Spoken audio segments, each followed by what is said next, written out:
चीन, रूस, तुर्की, ईरान और अमेरिका हर साल अरबों डॉलर की लागत से लाखों टन खीरे का उत्पादन करते हैं। लेकिन इतना खीरा तो कोई खाता नहीं। तो फिर ये खीरे कहाँ जाते हैं? इनका क्या होता है? असल में इन खीरों से तैयार होते हैं विश्व स्तरीय अचार और कई अन्य उत्पाद। आज के वीडियो में हम आपको दिखाएंगे कि कैसे इंडस्ट्री में आपकी कल्पना से भी कम समय में टनों खीरे का उत्पादन होता है और ये खीरे जाते कहाँ हैं। शुरुआत होती है जमीन तैयार करने के काम से। सैकड़ों एकड़ जमीन की खेती के लिए इस्तेमाल होते हैं विशाल ट्रैक्टर और आधुनिक टिलर मशीन। ये मशीनें मिट्टी को गहराई से पलटती हैं, नरम बनाती हैं, खरपतवार हटाती हैं और खेत को समतल करती हैं ताकि फसल बोई जा सके। जमीन तैयार होने के बाद शुरू होता है बीज बोने का काम, जो किया जाता है ऑटोमेटेड सीड प्लांटर मशीनों के जरिए। ये मशीनें तेज गति से तय दूरी और गहराई पर खीरे के बीज बोती हैं। साथ ही स्प्रिंकलर सिस्टम के माध्यम से सिंचाई की जाती है, जो जरूरत के मुताबिक पानी देता है। बीज से पौधा निकलने के बाद पौधों की देखभाल के लिए और भी आधुनिक मशीनें इस्तेमाल होती हैं, जैसे ऑटोमेटेड स्प्रेयर मशीन जो खाद और कीटनाशक छिड़कती है, फसल की देखभाल और रखरखाव का, जिससे पौधे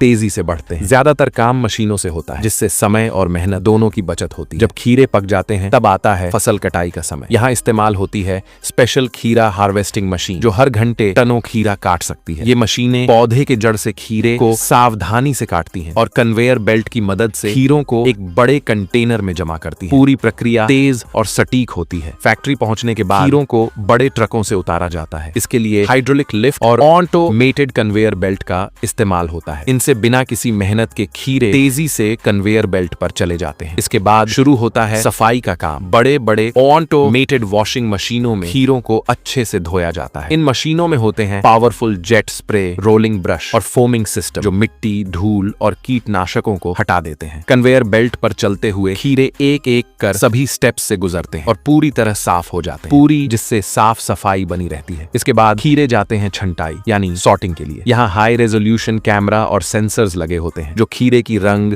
आकार और ताजगी देखकर खराब खीरों को अलग कर देते हैं और अच्छे खीरे छांट लिए जाते हैं। इसके बाद खीरे जाते हैं ग्रेडिंग मशीन में। ये मशीनें खीरों को उनके आकार के अनुसार छोटे, मंझले और बड़े वर्गों में बांटती हैं। फिर शुरू होता है पैकेजिंग का काम। ये पूरा काम ऑटोमेटेड मशीनों से होता है। ये मशीनें बहुत तेजी से खीरों को प्लास्टिक या कार्डबोर्ड के डब्बों में भरती हैं और उन्हें सील भी करती हैं। फिर प्रिंटिंग मशीनों के जरिए पैकेज पर उत्पादन की तारीख, जानकारी और ब्रांड का लोगो छापा जाता है। पैकेजिंग के बाद खीरे जाते हैं ऑटोमेटेड लोडिंग बेल्ट से ट्रकों, जो उन्हें सुपर शॉप, थोक बाजार और डिस्ट्रीब्यूशन सेंटर्स में पहुंचाते हैं। हर स्टेप पर मशीनों का इस्तेमाल न सिर्फ गति बढ़ाता है, बल्कि उत्पाद की गुणवत्ता भी बनाए रखता है। इस तरह खेत से लेकर सुपर शॉप तक खीरे का सफर तेज, स्वच्छ और असरदार होता है। अब बात करते हैं खीरे से अचार बनाने। ये एक विशाल और जटिल इंडस्ट्रियल प्रक्रिया है, जिसमें हर स्टेप में हाई टेक ऑटोमेटेड मशीनें लगती हैं। सबसे पहले खीरों की सफाई और ग्रेडिंग की जाती है। छोटे आकार के खीरे आमतौर पर अचार के लिए चुने जाते हैं, क्योंकि वे जल्दी फर्मेंट होते हैं और ज्यादा स्वादिष्ट लगते हैं। इसके बाद खीरे भेजे जाते हैं ऑटोमेटेड कटिंग मशीनों में। ये मशीनें प्रति मिनट हजारों खीरों को बिल्कुल सटीक तरीके से काट सकती हैं। कटा हुआ खीरा जाता है विशाल स्टेनलेस स्टील के